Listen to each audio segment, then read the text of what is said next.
Boa noite, bem-vindos à Prova dos 9, agora às sextas-feiras, a partir de hoje.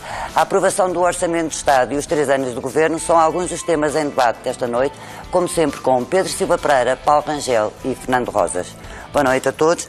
Paulo Rangel, é o 4º orçamento aprovado, numa legislatura que ninguém dava muito por isso. Isto é uma vitória de António Costa? Sim, isso eu acho que é. Meteu no bolso o Bloco de Esquerda e o Partido Comunista. Isso parece-me que é. É a única vitória e é uma vitória de pirro, não é? Porque ela tem um preço que é esse preço. Qual preço? O preço de não se ter feito reforma absolutamente nenhuma. Portanto, nós estamos durante 4 anos com um país completamente estagnado no que diz respeito à sua capacidade de crescimento, porque o crescimento que nós temos é um crescimento essencialmente induzido pela conjuntura externa, não é? E por algum consumo interno, e não por uma verdadeira reforma económica. As reformas, no fundo, vêm de trás. E são essas que induzem ainda, ou induziram até certa altura, especialmente que víamos isso na questão das exportações, mas aí até a balança comercial já começa a dar de si. E, portanto, o que nós verificamos é que o país vai em 21º, não é? Portanto, em termos mas não reconhece nenhum mérito a este governo? Não, quer dizer, nunca se pode, vamos cá ver, o mérito que eu reconheço é esse da estabilidade, realmente. Mas a estabilidade, que é um valor útil, não é um valor em si, não é? Portanto, é um valor para determinados propósitos. E aquilo que me parece a mim é que o preço que nós pagamos foi um preço, de facto, de uma grande estagnação a nível daquilo que são as reformas dos sistemas até públicos. Veja, a situação em que está a saúde, que é a situação de total degradação, a situação em que estão tudo que são forças de segurança, e o segurança e o bem-estar dos cidadãos, a proteção civil, a segurança rodoviária, todos os índices pioram. Até índices que dependem talvez de outros fatores, mas em que a intervenção do Estado pode ser importante num sentido preventivo, como a violência doméstica. Portanto, tudo tem a ver com a segurança e proteção do bem-estar dos cidadãos, piorou. Portanto, é aquilo que eu sempre tenho. Repare, eu resumiria este orçamento, se me permite, de uma maneira, que é: dá com uma mão e tira com as duas. Quer dizer, tira com as duas, uma por aumento dos impostos, nomeadamente os impostos indiretos, que são os mais injustos, e, por outro lado, com as cativações. Dou-lhe só um exemplo com o qual termino de hoje. O Ministério da Educação reduziu a metade a bolsa de mérito para os estudantes que têm menos recursos. Foi paga metade. Não foi capaz de explicar isto. Mas já recua para... Pelo menos já se comprometeu a pagar até ao fim do ano. Mas... Isso quer dizer, para quando as galinhas tiverem dentes. Que é uma coisa que nunca vai acontecer. No fim do ano... Mas vamos ver o seguinte... Não, mas veja. É o governo que diz livros gratuitos para ricos e para pobres. E depois vai aos pobres que têm mérito e reduz-lhes a bolsa a meio. Portanto, isto é que é justiça social. Se isto é justiça social deste governo, estamos falados. Portanto, é isto que eu digo. Dá com uma mão e tira com as duas. Não é tira com a outra, é tira com as duas. Pedro Silva Pereira, O problema é que essa não é a justiça social deste governo. É só o... Pedro Silva Pereira, de facto, o governo tem sido criticado por não ter aproveitado a conjuntura externa para avançar com determinadas reformas e portanto, fazer crescer mais a economia. Bom, eu acho que isso é uma visão míope e que significa fundamentalmente o seguinte: a direita acha que só existem as reformas que fazem parte da sua agenda neoliberal. Se não se tratar de liberalizar os despedimentos, de privatizar a saúde ou a segurança social, não há reformas.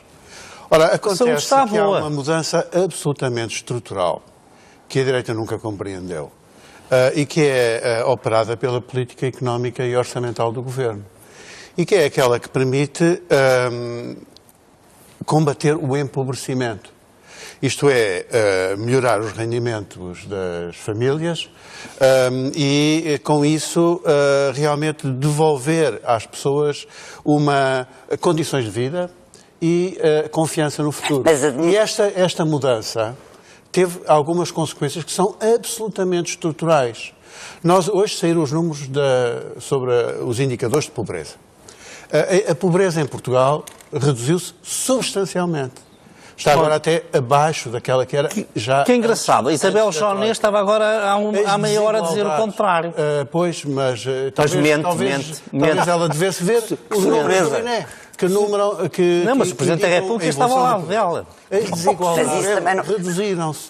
Nós tivemos uma criação de emprego de mais de 300 mil. Mas o mérito é deste governo. São dados referentes a 2017. São referentes a 2017, portanto, refletem a política económica e Mas o desemprego vem a baixar desde 2013. Não estou a falar apenas do desemprego, estou a falar da criação de emprego. Tivemos uma criação... Não, mas para reduzir o desemprego tem que criar um emprego. Não é como era no tempo da direita, em que a certa altura houve uma redução da taxa de desemprego porque as pessoas imigravam, porque a direita disse aos jovens para imigrar. Sabe quantos imigraram no ano passado? Paulo Rangel, menos 100 do que mil imigravam pessoas. quando a direita... Claro, é evidente. Mas com certeza, pois. Não, mas 100 mil pessoas, não, mas está tudo tão bem, para que é que imigram? O que eu quero sublinhar... Deviam era vir para cá. O que eu quero sublinhar é que, ao contrário que a direita pensa, devolver às famílias os seus rendimentos, melhorar os salários, as prestações sociais da parte dos trabalhadores. Isto é melhorar as condições de crescimento potencial. Mas esta questão levantada pelo Paulo Rangel em relação às bolsas de mérito... O êxodo da imigração. Portanto, isto é a avaliação global que nós podemos fazer deste governo. E ainda casos concretos, esta questão das bolsas de mérito... Lá vamos. Estes casos são muito concretos, Constância. Portanto, o governo não se limitou a dar 4 anos de estabilidade e a aprovar 4 orçamentos. Não.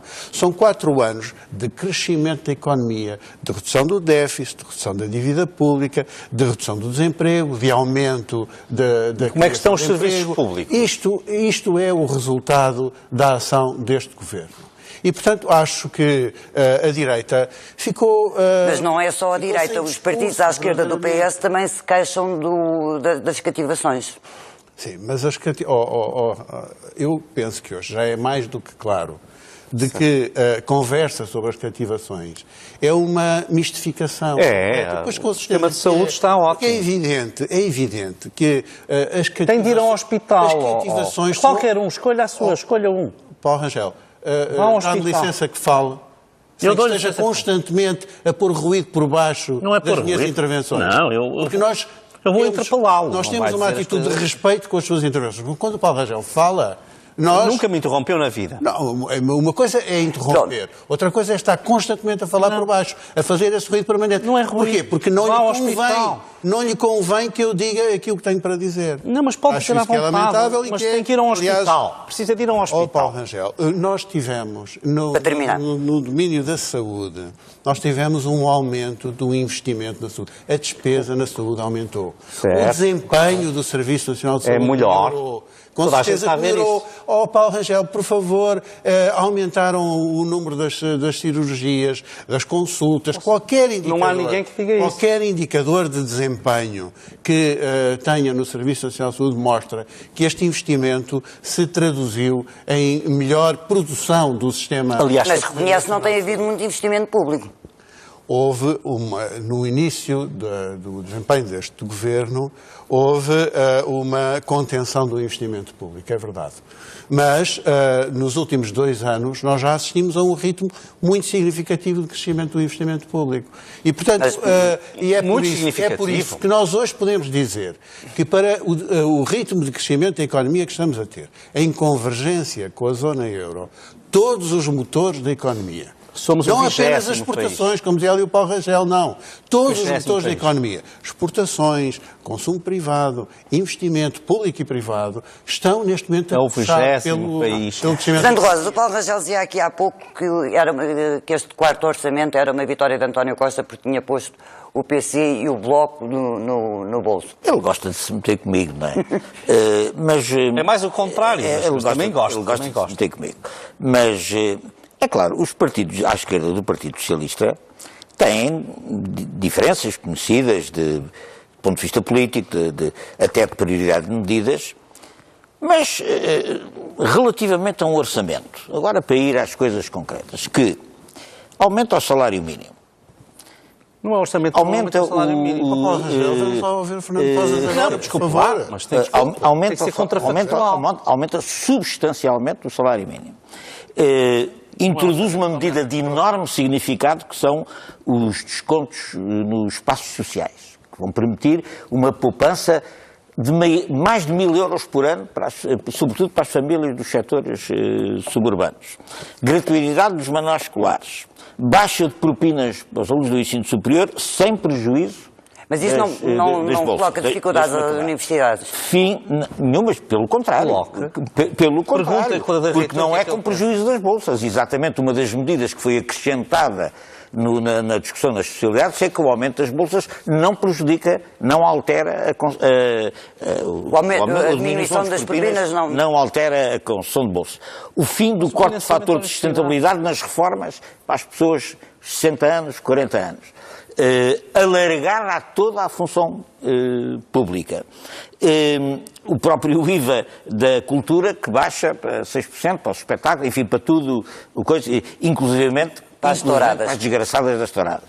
Mas tudo isso significa que há um deve e um haver que, do ponto de vista dos partidos que se colocam à esquerda do Partido Socialista, é positivo, ou seja, são medidas muito significativas para o rendimento das pessoas. Agora, há problemas, claro que há problemas. Um dos pontos onde já se percebeu que o Governo não vai ceder é a questão dos professores, e essa não foi ultrapassada na questão da Não foi ultrapassada, porque o partido do Rangel tem muita lábia, muita retórica sobre os professores, depois quando aquilo se espreme, eles metem a viola. Ou seja, chumbaram as propostas do PC e do Bloco que propunham um limite temporal às negociações. Do PC e do Bloco era dizer assim: interpreta-se o anterior orçamento como estando declarado que o Governo paga integralmente os 7 anos e uns dias e tal de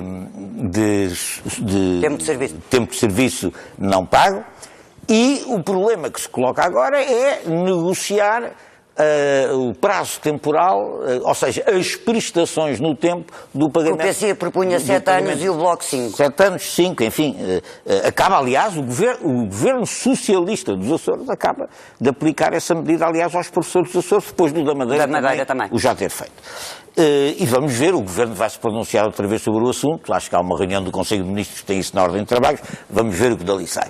Agora, o que se passa é que a medida que saiu é uma medida bastante inconsequente, porque o Governo tem que negociar. Está bem, isso não se entender na negociação, fica tudo na mesma. Quer dizer, de facto, a medida é bastante, muita parra e pouca uva, quer dizer, o PSD não quis ficar assim mal visto pelos professores, mas depois o que sai dali não tem significado nenhum. Agora, eu acho que há problemas, há uma lei do Serviço Nacional de Saúde importantíssima para discutir, há um problema grave na habitação, e sobretudo na habitação dos grandes centros urbanos, e há uma lei da habitação que está por discutir, há legislação laboral que precisa de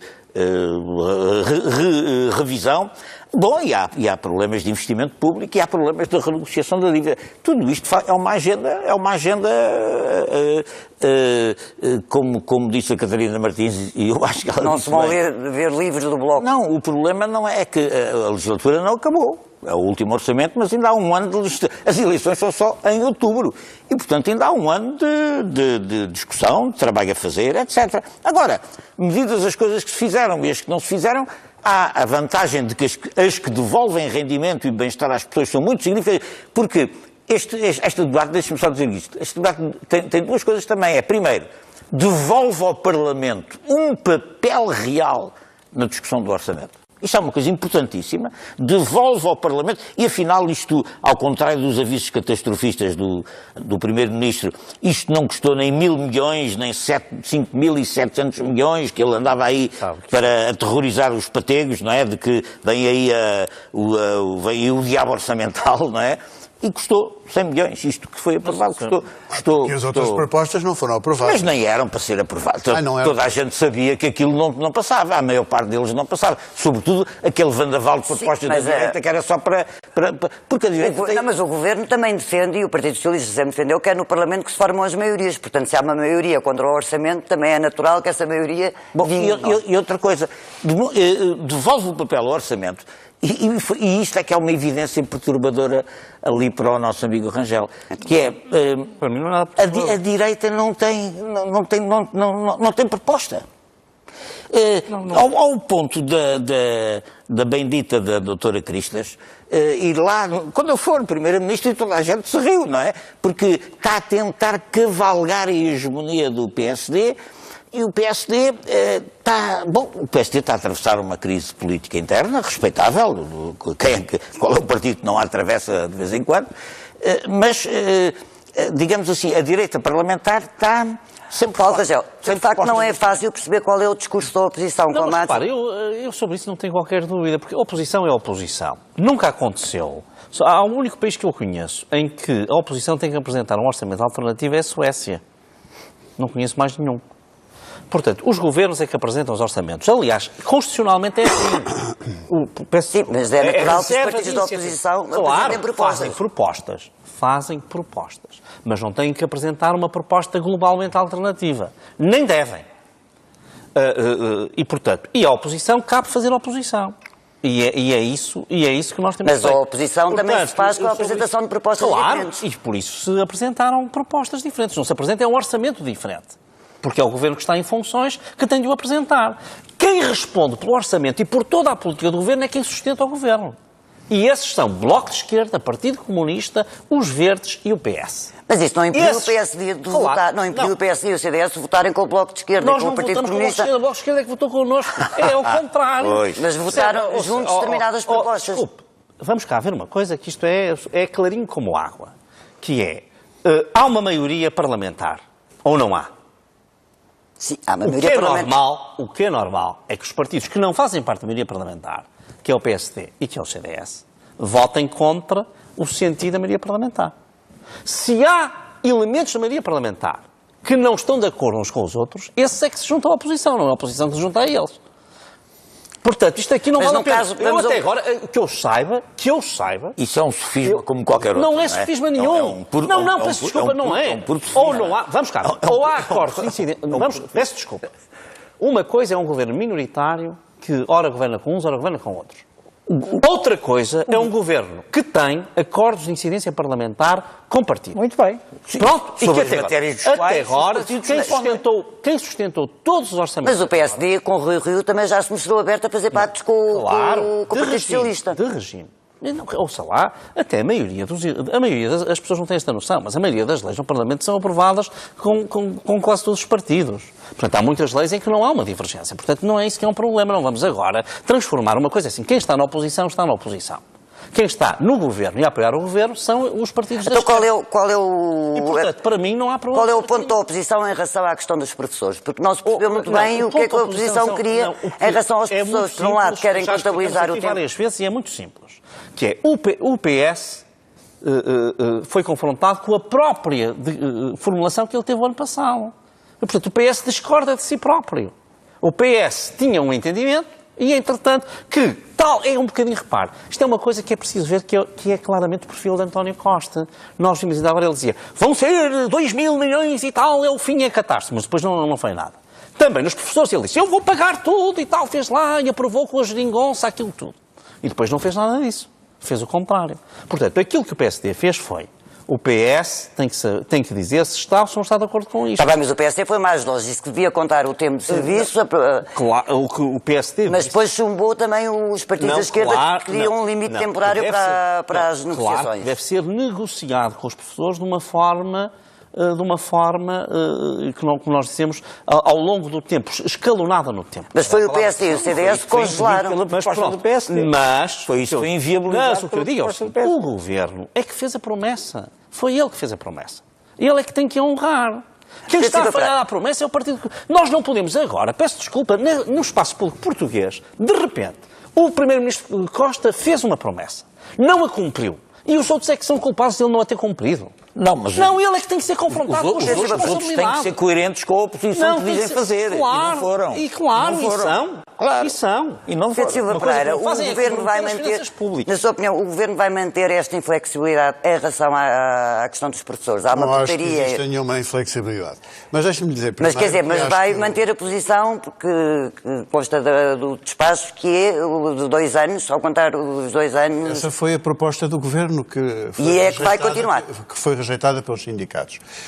Mas eu já lá vou. Eu, em primeiro lugar, queria comentar o ponto que o Paulo Rangel referiu e que diz respeito a esta nova doutrina, segundo a qual cabe à oposição fazer oposição, como Não é nova doutrina. Paulo Rangel, eu ouvi-o com atenção. Não, mas não é nova. Vai-me deixar agora, por favor, não falar. pode ser que é nova uma coisa que não é nova. Então, quando o Paulo Rangel terminar, Constança diga... Pedro Silva Pereira, sim. Pode Ela continuar. vai dizer. Portanto, o Dr. Paulo Rangel expôs aqui uma doutrina que é a doutrina de que, fundamentalmente, a oposição compete fazer a oposição, portanto, basicamente, compete-lhe dizer mal, apresentar umas propostas pontuais, como se a oposição estivesse dispensada de apresentar uma alternativa política. Não está. E fez aquele jogo de tentar confundir a apresentação de um orçamento alternativo, que é qualquer coisa que ninguém exige, ou oposição nenhuma, mas exige sim a apresentação de uma alternativa política. E a dificuldade... Mas foram apresentadas propostas. Propostas pontuais. A dificuldade... Pontuais do não. PSD, como, aliás, do CDS, é realmente... apresentar uma alternativa política estruturada que os portugueses possam confrontar com aquela que é a política do governo. Isso não existiu. Não. Pior do que isso, o que existe é um conjunto de propostas que, somadas, contrariam claramente as poucas coisas sobre política alternativa que o PSD diz. Não é verdade. Quando o PSD acusa o governo de ser despesista, de preconizar, como diz o Paulo Rangel, o Estado salarial. E depois, nas suas propostas, uma coisa não tem a ver com apresenta imensas iniciativas que visam um aumento da despesa, sem uma compensação. Não é verdade isso. Então isto significa uma contradição. Nos Todas têm compensação.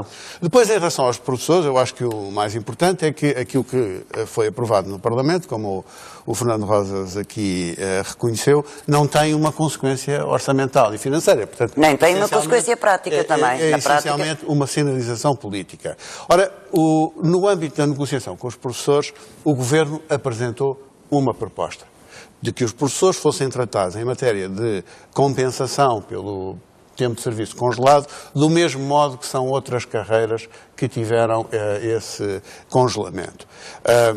Essa proposta foi apresentada e foi rejeitada pelos sindicatos. Onde eu vejo inflexibilidade é, portanto, do lado sindical, que o Governo apresentou uma proposta. E, portanto, eu penso que aqueles que agora apostam no retomar das negociações, têm também a esperança que do outro lado da mesa, e portanto do lado dos sindicatos, que haja agora uma outra atitude que crie condições... Bem, os sindicatos, o Governo diz que os sindicatos são inflexíveis, os sindicatos dirão que o Governo é inflexível. Isso claro, pois, mas há um dado de facto, que todos nós conhecemos, é que enquanto que os sindicatos, desde o início, estão na mesma posição de contagem integral do tempo de serviço dos dois períodos de congelamento, não apenas do congelamento. Mas já subiu, por exemplo, no planeamento, no escalonamento. Não. Desculpa. Mas é de todo o tempo de serviço. Não seja maniqueio. Não, desculpe, é de todo o tempo de serviço. Mas mostrar a abertura em relação ao calendário. Em relação ao calendário, mas não em relação a todo o tempo de serviço. Portanto, todo o tempo de serviço dos dois períodos de congelamento foi sempre um ponto de honra da negociação da parte dos sindicatos. Enquanto que o Governo fez um passo na direção dos sindicatos no sentido de apresentar uma proposta de alguma compensação desse tempo de talvez serviço, um passinho. E cuidado com outras carreiras. Só para dizer o seguinte, os professores lutam, e muito bem, pelo reconhecimento integral do tempo de serviço. É uma posição princípio que os professores têm tido e que respeita ao facto de terem trabalhado durante 7 anos e terem a expectativa de serem pagos por isso. E mostraram flexibilidade, como disse, na dilatação temporal do período de recebimento desse reconhecimento. O Governo comprometeu-se inicialmente a fazer esse reconhecimento. Menos é a interpretação que uma parte do Parlamento tem. O Governo não tem essa interpretação. Diz que não reconheceu. Bom, o facto novo aqui são os governos regionais da Madeira e dos Açores, que esses sim deram mostra de flexibilidade e a partir do momento em que os professores aceitaram dilatar no tempo o pagamento, aceitaram fazer um acordo com base no princípio do pagamento integral. Aconteceu na Madeira e agora aconteceu ontem ou anteontem também no governo dos Açores. O da Madeira ainda é um governo do PST, mas os Açores é um governo do Partido Socialista. E, portanto, há uma expectativa de que pode haver uma expectativa de coisa, apesar de que isto possa ter agora algum desenvolvimento, mas o que saiu do orçamento é pouco. É pouco, é dizer, o Governo tem que negociar, está bem, e o Governo negocia, se não chegam a acordo, fica tudo na mesma. Portanto, é uma proposta, o que resulta disso é uma coisa inconsequente. Já agora, deixa-me dizer, no comentário do orçamento, faltou referir a Chico Helena do doutor... do PS? Do líder do parlamentar do PS. Que, enfim, fez aquela ciclina dos 6%, mas a votação não só dividiu o grupo parlamentar do Partido Socialista ao meio, exatamente ao meio, 50% para cada lado. Não, 43-40. 51 ou 52%. Praticamente ao meio. Praticamente. Já deu para o Brexit. Praticamente ao meio, mas o gesto teve a consequência de arrastar a queda do IVA para para praticamente todas as atividades culturais. Silva Pereira, isto não é uma derrota do Primeiro-Ministro e em particular da Ministra? A questão das touradas. Das touradas, porque ao contrário, era uma questão de civilização e deixou-se... É evidente que a proposta que o Governo tinha em matéria do IVA das touradas não foi aprovada pelo Parlamento, não pode ser classificado como uma vitória do Governo. Agora, não me parece que seja uma questão que tenha uma grande relevância política. Então porquê é que a Ministra a tornou tão relevante quando disse que era uma questão de civilização? A Ministra justificou a proposta do Governo com uma questão de valores. Que tinham Portanto, é uma questão importante. Tinham naturalmente que ver com uma certa interpretação do bem-estar animal. Mas também o Primeiro-Ministro teve a ocasião de explicar que essa leitura do que devem ser os valores que devem presidir à política fiscal do Governo não significa classificar como incivilizados todos os outros que têm uma outra interpretação do que devem ser esses valores. E, portanto, não acho que a questão tenha um poder fraturante significativo do ponto de vista político e certamente não tem do ponto de vista orçamental. Paulo Rangel, não sei se quer falar sobre a questão das touradas e esta divisão do grupo parlamentar. Eu gostava ou se podemos falar já de um outro tema que foi muito polémico. Havia um aspecto, sinceramente, que eu queria dizer e que mostra que é uma coisa que o Silva Pereira nunca fez aqui até hoje, mas que o Fernando Rosas e eu de vez em quando fazemos, que é discordarmos dos nossos partidos. Nunca ouvi fazer até hoje, não vi, mas pode ser que um dia ainda pode ser que um dia, mas nunca ouvi criticar o PS. Mas há uma coisa que eu acho que é muito negativa, que foi a questão das vacinas. Era isso que eu lhe ia perguntar, uma questão muito negativa. Eu vou dizer porquê. Mas o PS votou contra. Está bem, mas eu agora estou a criticar o PSD. Sim. Estou a dizer que nunca vi foi o Silva Pereira criticar o PS sem nada. O PS pode fazer o pino que ele acha sempre bem. Por acaso, encontra sempre só se for nas touradas. Por exemplo, está a ver como puxando um bocadinho pela Não, agora. Vamos às vacinas. Porque as vacinas... Mas nunca critica, portanto, é uma esta medida tomada... Eu conheci como Ministro da Presidência, já era assim. Tudo bom, fazem. Vamos, Paulo Rangel. Mas nós não. Eu não penso assim e o Fernando Rosas também não. Nós temos alguma liberdade de pensamento. Toda a gente tem liberdade de pensamento. Paulo Rangel. Uns têm mais que outros. Mas agora, deixe-me dizer quantas vezes... Paulo Rangel, porque não... Cada um toma a que quer. Tal e qual. Mas eu isso estou muito convicto, não vou mudar. Paulo Rangel, vamos às vacinas. Mas eu vou às vacinas. Pronto. Mas as coisas têm que ser... As diferenças têm que ser sublinhadas, sabe? Porque as pessoas... Isso também credibiliza... Mas não é entre mais livres e menos livres, com certeza. Não. É também entre mais livres e menos livres. Desculpe. Isso eu não tenho nenhum problema em dizer. Há pessoas que são mais livres face aos seus partidos que outras. Isso não tem qualquer dúvida. É uma coisa que faz parte da história de todos os políticos. Não é uma coisa nova. Portanto, não vale a pena discutir isso. Agora, o que eu vou dizer quanto às vacinas é o seguinte. Eu acho que esta matéria não só é uma matéria técnica, que exigia uma consulta à Direção-Geral de Saúde e às comissões especializadas. Como até, não sei se aqui não haverá uma inconstitucionalidade. Chego a pensar se não há uma inconstitucionalidade aqui. Porque eu acho que isto é uma interferência em matéria tipicamente administrativa. A decisão... Só para os telespectadores perceberem, foram aprovadas 3 vacinas novas que passam a ser obrigatórias. À revelia da Direção-Geral de Saúde. Assim, quer dizer, eu acho mal. Acho que... Não foram ouvidos. Quem define a política de saúde é o Parlamento. Não. Uma coisa é definir as políticas de saúde e até o próprio financiamento. Não digo o contrário, mas como é evidente... Agora, você está a falar em constitucionalidade. Não, estou a falar porque eu não sei se isto, do meu ponto de vista, isto integra a escolha concreta das pessoas, integra quase o núcleo essencial do que é a função administrativa. Claro que ainda hoje eu li constitucionalistas a dizerem que não é assim. Mas até essa dúvida eu ponho. E, portanto, eu acho, sinceramente, que neste tipo de matérias, que têm uma sensibilidade científica grande, que implicam escolhas e alternativas, porque para se financiarem umas não se financiam outras, e isso também é outra, essa aí já é uma escolha mais política, mas que exige algum critério científico, eu acho que aqui era preciso mais prudência. E, portanto, tenho pena que o PSD não tenha esperado justamente por haver uma consulta das entidades tecnicamente competentes para depois tomar a decisão. Fernando Rosas, esta proposta foi apresentada pelo Bloco de Esquerda e pelo PCP, depois foi apoiada também pelo PSD, mas isto de facto não é uma questão técnica e que devia... Bom, não é uma ainda por cima sabendo-se que a Assembleia não ouviu ouviu sequer a Direção-Geral de Saúde. Não é uma questão técnica, é uma questão política, As mas vacinas? eu estou de acordo que há cuidados técnicos que provavelmente deveriam ter sido adotados. Agora, a pertinência científica das 3 vacinas, para as crianças e para os adolescentes, que elas se aplicam, está há muito confirmada, nomeadamente pela Sociedade Portuguesa de Pediatria, que emitiu, aliás, um comunicado sobre isso. Ou seja, que as vacinas, cientificamente, são aconselhadas para as situações que se prevêem para serem dadas nas crianças. Mas ainda não tinha havido parecer da Direção-Geral de Saúde. Sim, não tinha havido parecer da Direção-Geral de Saúde, sobretudo por razões económicas, porque eram caras. Não é por razões científicas. Embora também haja quem diga que isto também tem a ver também com pressões do lobby farmacêutico. Deixa-me acabar. Não é por razões científicas e pode ser por lobbies farmacêuticos. Mas do ponto de vista científico não se está a propor uma vacina que não está cientificamente comprovada do ponto de vista da sua pertinência.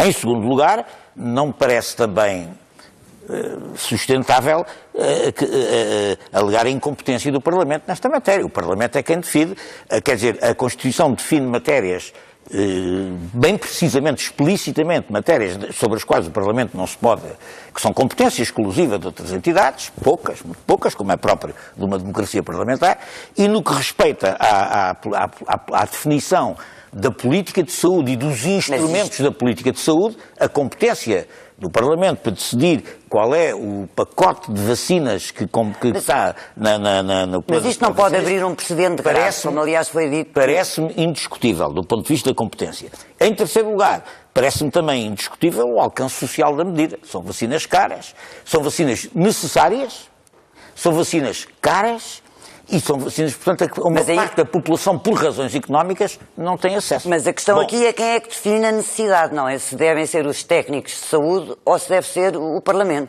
Não, mas os técnicos de saúde definiram, a Sociedade Portuguesa de Pediatria considerou, e a Sociedade Portuguesa de Pediatria é quem é uma entidade de muita especialidade nisto, considerou que esta vacina é pertinente e que é cientificamente aconselhável. Mas a verdade é que ainda não estava aprovada. Bom, mas não estava aprovada, mas daí não se deduz que o Parlamento não tem competência para politicamente forçar essa aprovação.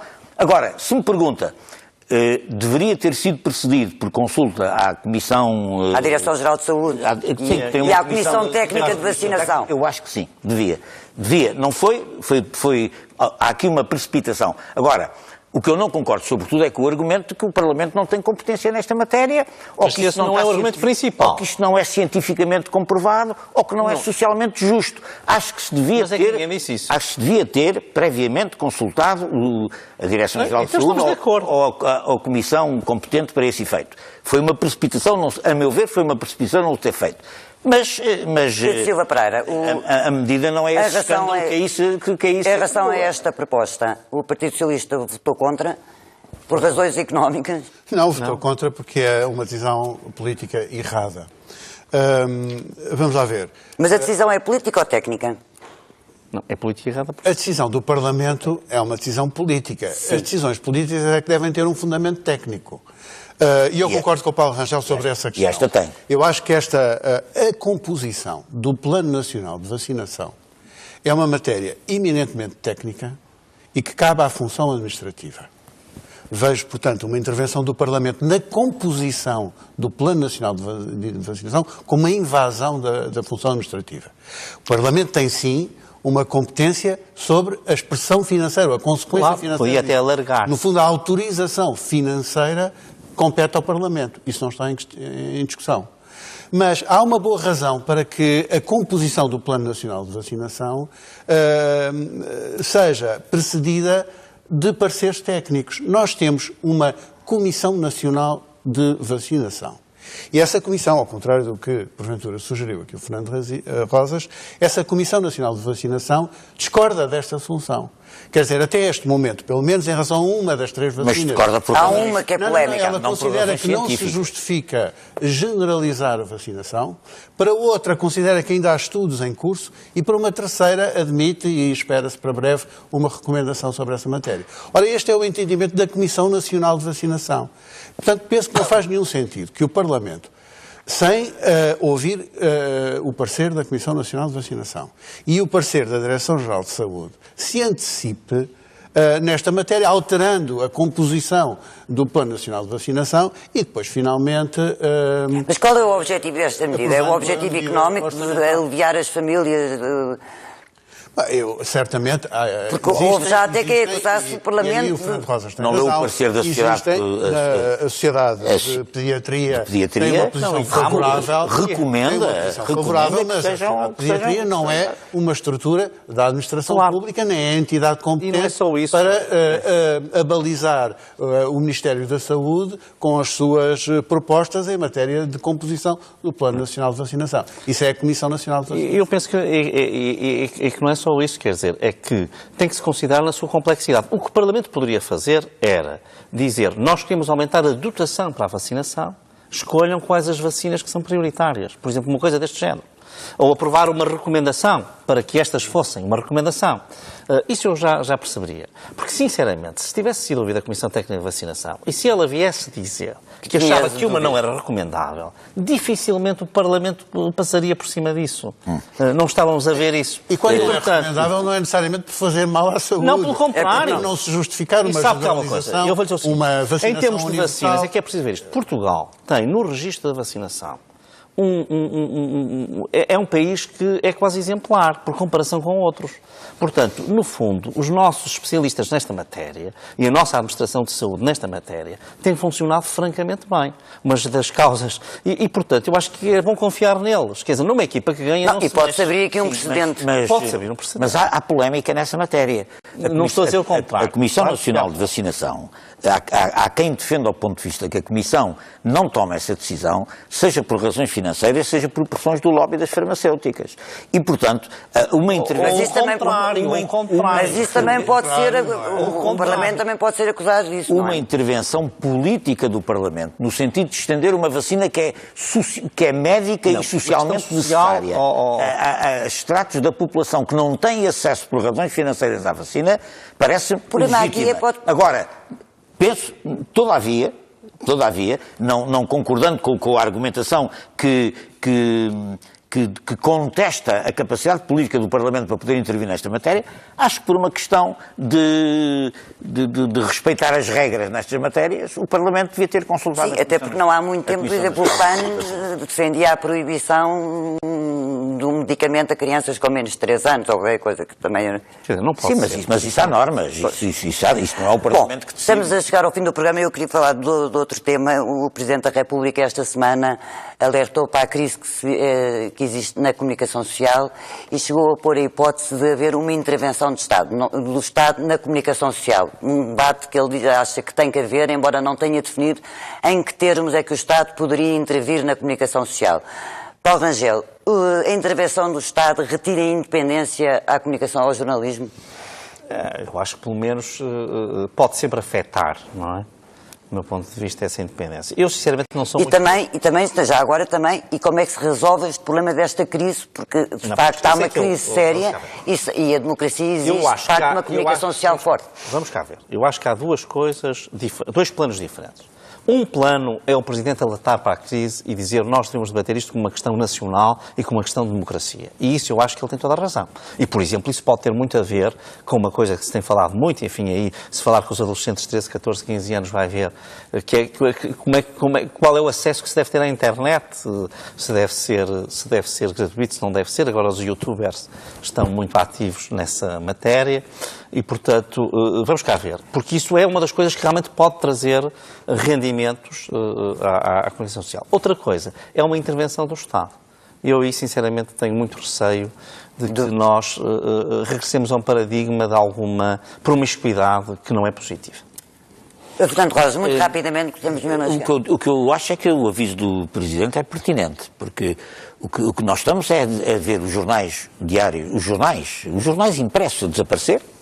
Mas também a Ministra não os lê, por isso os que se mantêm ou é para fazer uma intervenção política, é o caso do Observador, porque há ali um grupo de capitalistas que está a serviço daquela gente para a intervenção política, ou por uma questão de imagem de marca. Porque é a favor da liberdade de expressão. Ou a imagem de marca. O público se mantém porque com um déficit sistemático, mas porque a empresa faz questão em o manter, e portanto os jornais estão a desaparecer, e atenção, as televisões generalistas também estão a perder rapidamente mercado, e há aqui um perigo de haver uma onda das redes sociais e do que isso comporta de abafar o pluralismo informativo, a diferença, sobretudo a informação exigente, a informação que contraria as notícias falsas e a manipulação, etc. E, portanto, há esse risco existe. E há um grande debate a fazer sobre que remédios fazer em relação a isto. Eu percebo a questão do Estado e dos riscos que há, mas há muitas maneiras de haver apoio público a cooperativas de jornalistas, a iniciativas várias, etc., porque eu acho que é praticamente incontornável que o Estado tenha algum papel a defender coisas que nós não queremos ver desaparecer. Sim. Mas já agora o Observador é um jornal privado, tem uma linha de orientação e é um jornal E o público também. Exato. Está bem, mas quer dizer, é que não há jornais públicos, são todos privados, como sabe. Agora, o que eu alerto é para que o desaparecimento generalizado da imprensa escrita diária ou semanária... Não, porque isto é de facto um problema que afeta todos os meios de comunicação social, não é só os jornais, são as rádios também, as televisões... As rádios de uma maneira decisiva. Já viu que não há já revistas culturais? Não há revistas culturais, não há reflexão Silva Pereira, como é que pode contrariar... Bom, eu acho que o Presidente tem razão quanto à existência de uma crise que é evidente de sustentabilidade económica ou financeira de muitos projetos de comunicação social, mas esse problema, assim identificado, não parece que caiba ao Estado resolvê-lo. Então como é que se pode resolver?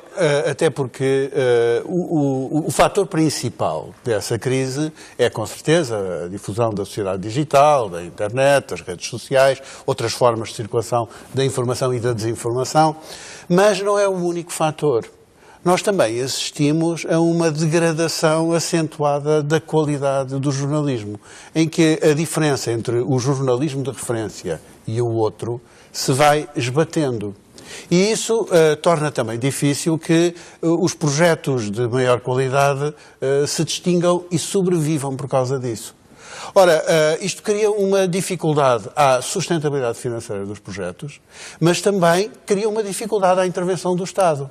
Porque a que propósito é que o Estado iria agora usar o dinheiro dos contribuintes para ajudar a financiar e a viabilizar projetos que, de facto, não têm nenhum contributo... Mas podia haver formas indiretas. Os projetos há formas de... E como o Estado não pode estar a distinguir uma coisa da outra, então o melhor é manter uma distância prudente. E, portanto, acho que, por esta razão... O debate é que eu acho que tem mesmo que ser aberto. Não creio que essa seja a via de resolução. Há, com certeza, uma política de comunicação social que tem o seu lugar, uma pedagogia sobre o valor... Já agora, como é que viu as declarações da Ministra quando ela disse que tem a tutela da comunicação social, quando ela disse que uma das vantagens de estar no México era não ler jornais portugueses? Ela não disse que não lia jornais. Não, que era uma vantagem. Acho que há um exagero manifesto na declaração. Cavaco Silva, por muito tempo. Cavaco Silva. Bom, e assim chegamos ao fim de mais uma Prova dos 9. Boa noite, até para a semana, à sexta-feira.